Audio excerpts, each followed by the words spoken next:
Sa balitang tinutukan, nilinaw ng Department of Foreign Affairs na babayaran ng Amerika ang pinsalang idinulot ng kanilang USS Guardian sa pagsadsad nito sa Tubataha Reef. Kabaliktaran ng napaulat na hindi babayaran ng US ang danyos na ipinataw sa kanila. Balita mo kami, Aya Macalma. Nilinaw ng Department of Foreign Affairs na magbabayad ng cash ang Amerika sa natamong danyos na ginawa ng USS Guardian sa Tubataha Reef.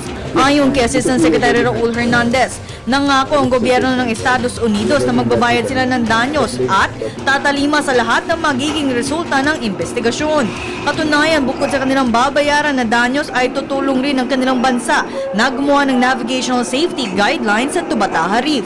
The U.S. government will pay in cash, and on top of the cash payment, they will also provide assistance and cooperation program to preserve the reef and its marine environment. Malapit nang matapos ng Maritime Casualty Investigation Team o MCIT ang hiwalay na investigasyon na kanilang ginagawa patungkol sa pagsadsad ng US warship. Nitong April 18, nakapag-meeting muli ang MCIT team sa mga opisyal ng US Navy na kung saan nagbigay muli ng karagdagang dokumento ang US Navy para sa pag-usad ng investigasyon. The 6-member MCIT received additional documents from the USN investigators.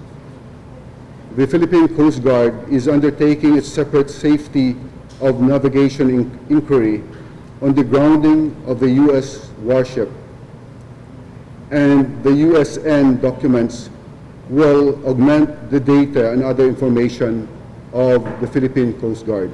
Nitong January 17, sumadsad ang USS Guardian sa Tubataha Reef, Palawan at ngayong buwan lang natanggal ang US warship.